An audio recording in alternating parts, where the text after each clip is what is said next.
नमस्कार दोस्तों। तो डोनाल्ड ट्रंप ने जैसा बोला था, जैसी उनकी आशंकाएं थी कि ज़ेलेंस्की जो है इस पूरे वॉर को रोकना ही नहीं चाहते हैं और वो किसी भी तरीके की कोई सीज़ फायर डील में बहुत इंटरेस्टेड ही नहीं है।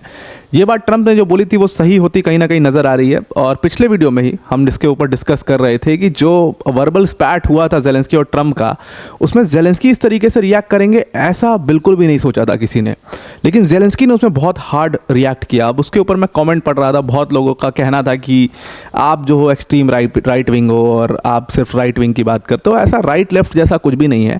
देखिए, जब मिलियंस ऑफ लाखों लोगों की जो ज़िंदगी दांव पर लगी होती है, आपके एक डिसीजन से लाखों लोगों की ज़िंदगी जब दांव पर होती है, तो आपको कहीं ना कहीं उस चीज़ को सोच करके कहीं ना कहीं बहुत जगहों पर आपको झुकना भी पड़ता है और बहुत जगहों पर आपको शांत भी रहना पड़ता है।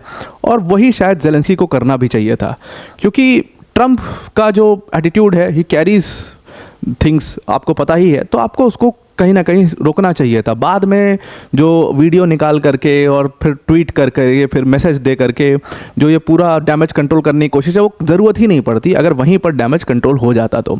अभी देखिए, जो ट्रंप ने कहा था वो बात बिल्कुल सही होती नज़र आ रही है। जब पूरा ये वर्बल स्पैट हुआ, उसके बाद लंदन में समिट हुई और वहाँ पर आपको जो मैं एक पिक्चर के बारे में बातचीत कर रहा था कि 3 लोग खड़े हैं और मैक्रोन बिल्कुल ज़ेलेंस्की को समझा रहे हैं कि भाई देखो ये करना है। आपको दिख रहा होगा इसमें किस तरीके से ज़ेलेंस्की से स्टामर और मैक्रोन दोनों बात करने की कोशिश कर रहे हैं।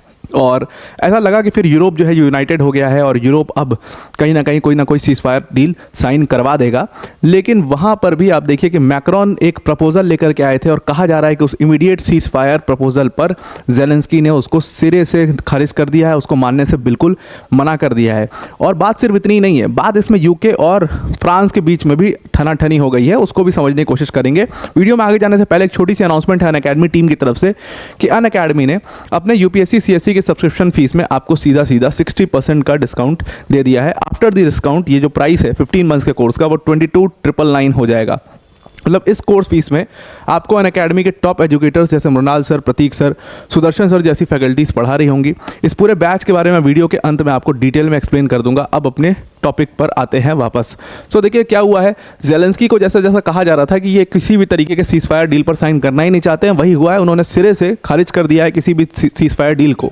और ये जो सीज़ फायर डील थी, इसमें हुआ क्या था एक्चुअल में, अगर आप देखोगे तो इसमें मैक्रोन ने, यानी कि फ्रांस के प्रेसिडेंट मैक्रोन ने एक प्रपोजल किया था। और जब उन्होंने ये प्रपोजल पास किया था, जब उन्होंने मीडिया को इस प्रपोजल के बारे में बताया था, तब उन्होंने कहा था कि देखो ये फ्रांस का अकेले का प्रपोजल नहीं है, ये फ्रांस और यूके का जॉइंट प्रपोजल है, जो हम चाहते हैं कि ज़ेलेंस्की को भी फिलहाल इस पर साइन कर लेना चाहिए। अब देखिए, फ्रांस और यूके के सपोर्ट की वजह से अभी आपने देखा कि मतलब लंदन समिट के बाद 1.4 बिलियन जो डॉलर 1.4 बिलियन डॉलर्स की फिर से हेल्प मिल गई है ज़ेलेंस्की को, वो यूके की तरफ से ही आ रही है। तो यहाँ पर उनको जो पूरा मदद मिल रही है यूके से, वो उसको कहीं ना कहीं वो रिस्पेक्ट जो करना चाहिए वो नहीं कर रहे हैं ज़ेलेंस्की।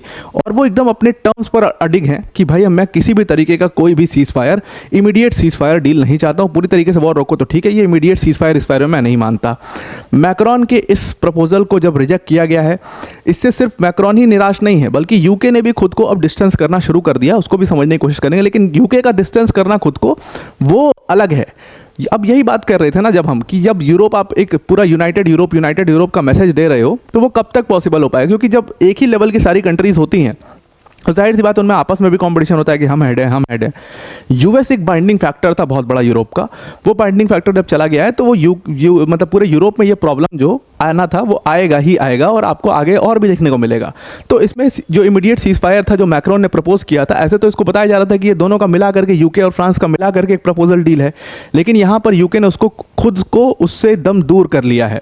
जो स्टेटमेंट्स आए हैं यूके के कीयर स्टामर से, वो बिल्कुल शांत थे। उनसे जब पूछा गया इस प्रपोजल के बारे में कि ये पूरा प्रपोजल क्या था, किस तरीके से होना था, वो एकदम शांत हो गए कि नहीं, इसमें मतलब उन्होंने कोई इस पर स्टेटमेंट नहीं दिया। उनके जो एलाई हैं उन्होंने एक अलग स्टेटमेंट दे दिया कि भाई हम तो कभी ये, मतलब यूके का प्लान तो था ही नहीं इस तरीके का कोई प्रपोजल, इस तरीके की बात। और जो ये प्रपोजल था, ये सिर्फ ऐसा नहीं था कि इन दोनों का ही था, मतलब स्टामर और मैक्रोन ने मिलकर के प्रपोजल दिया था, लेकिन इसको बैक जो है वो यूनाइटेड स्टेट्स कर रहा था। इसको बाकी के जो यूरोपियन पीस कीपर्स हैं वो भी इसको बैक कर रहे थे।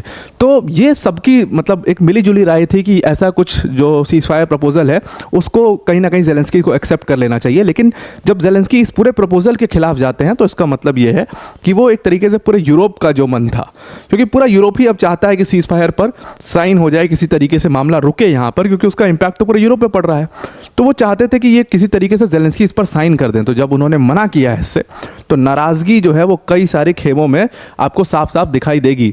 अब जो लंदन में ये पूरा समिट हुआ और उसके बाद ही ये पूरी डिस्कशन हुई, ये पूरा जो सीज फायर प्रपोजल था ये 1 महीने तक निगोशिएट होने वाला था। 1 महीने तक इसमें कई राउंड्स ऑफ निगोशिएशंस होनी थी। क्या इसका सबसे पहला स्टेप ये था कि तुरंत सीज फायर पर साइन करो आप लोग, और उसके बाद जो एयर फाइटिंग है और जो सी की फाइटिंग है वो साफ साफ रुक जाएगी, और एनर्जी इंफ्रास्ट्रक्चर के ऊपर जितना भी अटैक हो रहा है वो सब एकदम मतलब तुरंत इमीडिएट इफेक्ट से वो सब कुछ रोक दिया जाएगा।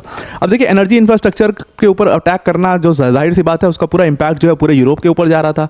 इसलिए इन लोगों ने प्रपोज किया था, मतलब मैक्रोन ने और फ्रांस ने, यूके ने, सब ने प्रपोज किया था कि ये सब रुक जाएगा, और जो ग्राउंड फाइटिंग चल रही है फ्रंट लाइन्स पर वो थोड़ी कम तो हो ही जाएगी, उसका इंटेंसिटी उसकी कम तो हो ही जाएगी, वो एज इट इज़ चलती रहेगी। लेकिन जब ये सब चलता रहेगा उसी के बीच हम कई सारी राउंड्स ऑफ निगोशिएशंस करेंगे, और ये निगोशिएशंस कई वीक तक चलेगी ट्रूप डिप्लॉयमेंट को लेकर के, और फिर फाइनली जा करके हम एक निष्कर्ष पर पहुंचेंगे, और वो फाइनल सीज फायर प्रपोजल होगा, वो फाइनल सीज फायर डील जो है वो साइन करवा दी जाएगी। इस तरीके का प्रपोजल था। लेकिन ज़ेलेंस्की ने जैसे ये प्रपोजल सुना, उन्होंने सीधा इसको सिरे से नकार दिया। कहा कि अगर इमीडिएट सीज फायर के लिए आप जा रहे हो तो ये कोई सॉल्यूशन नहीं है, बल्कि ये हम सब के लिए एक फेलियर। देखिए, ज़ेलेंस्की की बात भी अगर आप बहुत डिटेल में देखोगे तो कुछ हद तक सही है। उनका कंसर्न क्या है? उनका कंसर्न अभी भी उनकी सिक्योरिटी गारंटी है। वो कह रहे हैं भाई आप हमें सिक्योरिटी गारंटी दो। रशिया ये क्या सिक्योरिटी गारंटी ले रहा है? वो कौन होता है सिक्योरिटी गारंटी लेने वाला? रशिया तो हम पर कभी भी अटैक कर सकता है आगे चल करके, तो आप हमारी सिक्योरिटी गारंटी लीजिए। और ये बात वो कह रहा है यूनाइटेड स्टेट्स से कि यूनाइटेड स्टेट्स या यूरोपियन पार्टनर्स को हमारी सिक्योरिटी की गारंटी देनी चाहिए। अब इससे क्या होगा? इससे मामला और बढ़ सकता है। ऐसा डर फ्रांस को भी है, यूके को भी है और यूएस को भी है। इसीलिए वो ऐसा कुछ करना नहीं चाह रहे हैं कि पुतिन को एक और मौका मिले। वो लोग मौका नहीं देना चाहते हैं रशिया को, और इसलिए वो ऐसा कर रहे हैं। अब यहाँ पर ये जब प्रपोजल रिजेक्ट हो गया तो इसमें पूछा गया यूके से, क्या भाई यूके क्या चाहता है और यूके की इस पर क्या टेक है? तो देखिए, जब स्टामर से बात की गई, स्टामर जो है वो बिल्कुल पूरी तरीके से चुप रहे, और वहीं से समझ में आ गया कि यूके बहुत इंटरेस्टेड नहीं है इस वाले में। उनके एलाई ने तो ये भी कहा था कि it's not a very UK plan, मतलब ये यूके का बिल्कुल भी प्लान नहीं है। यूके कुछ different type of cease fire चाहता है, और स्टामर ने उसमें साफ साफ कह ही दिया था कि अभी बहुत सारे और भी डिस्कशंस हैं जो टेबल पर हैं, और भी बहुत सारे ऑप्शंस हैं जिनके तहत ये सीज फायर करवाया जा सकता है। तो नेसेसरली यही करना क्यों ज़रूरी है? बात ठीक भी है।